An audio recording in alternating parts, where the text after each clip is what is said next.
শাসক পক্ষই অসমৰ জাতিসত্তাক আঘাত হানিব বিচাৰিছে। শিৱসাগৰৰ আয়ুক্ত আৰক্ষী অধীক্ষকক ধমক অখিল গগৈ। শিৱসাগৰত কিবা ঘটনা ঘটিলেই তেওঁলোকক মই সদায় এৰি নিদিওঁ।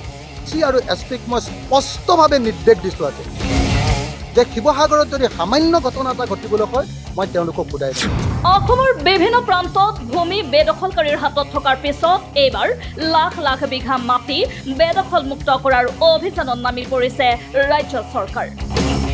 মুখ্যমন্ত্ৰী হিমন্ত বিশ্ব শৰ্মাৰ নেতৃত্বত উৰিয়াম ঘাটৰ পৰা আৰম্ভ কৰি অসমৰ বিভিন্ন স্থানত উচ্ছেদ অভিযান অব্যাহত আছে। এই অভিযানৰ পিছতে জাঙুৰ খাই উঠিছে ৰাইজৰ দলৰ বিধায়ক অখিল গগৈ। তেওঁ কয় যে দুৰ্ভাগ্যজনকভাৱে শাসক পক্ষৰ ফালৰ পৰা অতি পৰিকল্পিতভাৱে আমাৰ সমাজ আৰু বিশেষকৈ সম্প্ৰীতিৰ এনাজৰীডাল ছিঙি পেলোৱাৰ প্ৰক্ৰিয়া আৰম্ভ কৰা হৈছে। চৰকাৰে আৰু প্ৰশাসনে সেই সংঘাতটো লগোৱাৰ ক্ষেত্ৰত যেন ক'ৰবাত এটা ভূমিকা লৈ আছে। সেইকাৰণে অসমৰ মুখ্যমন্ত্ৰী ডাঙৰীয়া, ডিজিপি ডাঙৰীয়া, এছপি আৰু ডিচিক সকলোকে কথাখিনি জনাই দিছোঁ। আৰু ডিচি আৰু এছপিক মই স্পষ্টভাৱে নিৰ্দেশ দিছোঁ আজি যে শিৱসাগৰত যদি সামান্য ঘটনা এটা ঘটিবলৈ হয় মই তেওঁলোকক সদায় নিদিওঁ। স্পষ্ট ভাষাত আজি ডিচি আৰু এছপিক কৈছোঁ যে আপোনালোক থকাৰ পাছত কেনেকৈ শিৱসাগৰত এনেকুৱা ধৰণৰ উচতনিমূলক কামবিলাক হৈ থাকিব পাৰিছে।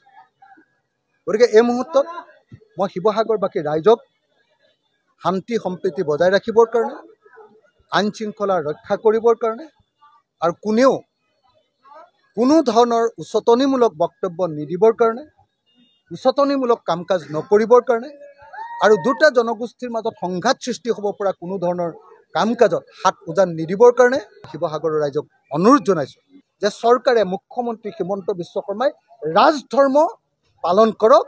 মুখ্যমন্ত্ৰী হিমন্ত বিশ্ব শৰ্মাই হিন্দু মুছলমানৰ মাজত কাজিয়া লগাবৰ কাৰণে যাতে হাত উজান নিদিয়ে। ইফালে কংগ্ৰেছ সাংসদ গৌৰৱ গগৈও এই বিষয়টোক লৈ এক প্ৰকাৰে আক্ৰমণ কৰিছে মুখ্যমন্ত্ৰী ডক্টৰ হিমন্ত বিশ্ব শৰ্মা চৰকাৰক।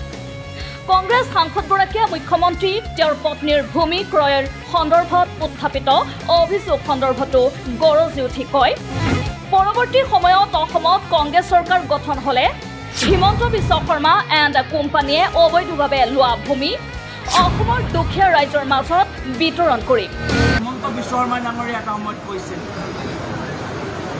যে তেওঁৰ সম্পূৰ্ণ মাটি তেওঁ অসমৰ ৰাইজক দান দিব। পৰৱৰ্তী দিনত যেতিয়া কংগ্ৰেছৰ চৰকাৰ আহিব, প্ৰথম কেবিনেট মিটিঙত এইটোৱে কাম আমি কৰিম যে যিমানবোৰ মাটি অবৈধভাৱে হিমন্ত বিশ্ব শৰ্মা ডাঙৰীয়া এণ্ড কোম্পানীয়ে অসমৰ ভিতৰত লৈছে সেই গোটেইবোৰ মাটি আমি দুখীয়া ৰাইজৰ মাজত বিতৰণ কৰিম। উত্তৰ গুৱাহাটীত য'ত য'ত মাটি লৈছে, আমিনগাঁৱত য'ত য'ত লৈছে, কাজিৰঙাত য'ত য'ত লৈছে, মাজুলীত য'ত য'ত লৈছে, যি যে তেওঁলোকৰ হাৱালা কৰি যে মাটিবোৰ লৈছে, বাগান লৈছে, আমাৰ পৰৱৰ্তী দিনত কংগ্ৰেছৰ চৰকাৰৰ প্ৰথম কেবিনেট মিটিঙৰ ভিতৰত हिमंत बिश्व शर्मा एंड कंपनी ने जहाँ जहाँ अवैध रूप से जमीन खरीदी है वो जमीन आने वाले दिनों में कांग्रेस सरकार गरीब लोगों के बीच में हम भाग भाग करके गरीब लोगों के बीच में हम बांटेंगे। আনহাতে 2021 চনৰ মে মাহৰ পৰা বৰ্তমানলৈ উচ্ছেদ অভিযান অব্যাহত ৰখা মুখ্যমন্ত্ৰী হিমন্ত বিশ্ব শৰ্মাই শেহতীয়াকৈ কয় যে অসমৰ 29 লাখ বিঘা মাটি বেদখলকাৰীৰ কবলত আছে। তেওঁ লগতে কয় যে অসমৰ ৰাইজৰ হাততো ইমান মাটি নাই, যিমান মাটি বেদখলকাৰীয়ে নিজৰ হাতত ৰাখিছে। আমাৰ অসমত বহু লাখ বিঘা মাটি, 29 লাখ বিঘা মাটি, এবিঘা দুবিঘা নহয়, 29 লাখ বিঘা মাটি বেদখলকাৰীৰ হাতত গৈছে। ইমান মানুহ অসমীয়া মানুহৰ হাততো নাই ইমান মাটি, যিমান বেদখলকাৰীসকলে মাটি দখল কৰি ৰাখিছে। ইফালে এই উচ্ছেদ অভিযান জনসাধাৰণৰ ভূমি পুনৰুদ্ধাৰৰ নামত ন্যায্যতা প্ৰদান কৰা হৈছে যদিও ই বৃহত্তৰ অৰ্থনৈতিক স্বাৰ্থৰ সৈতে জড়িত হ'ব পাৰে বুলিও একাংশ সচেতন লোকে সন্দেহ নকৰা নহয়। বেদখলমুক্ত কৰা ভূমিসমূহ বৃহৎ কৰ্পোৰেট সংস্থাৰ হাতলৈ যাব পাৰে নেকি বুলিও প্ৰশ্ন উত্থাপন হোৱা পৰিলক্ষিত হৈছে। অৱশ্যে এই সকলোবোৰৰ বিষয়ে পৰৱৰ্তী সময়তহে অসমৰ খিলঞ্জীয়া ৰাইজৰ অৱগত হ'ব। News desk report, NV Live।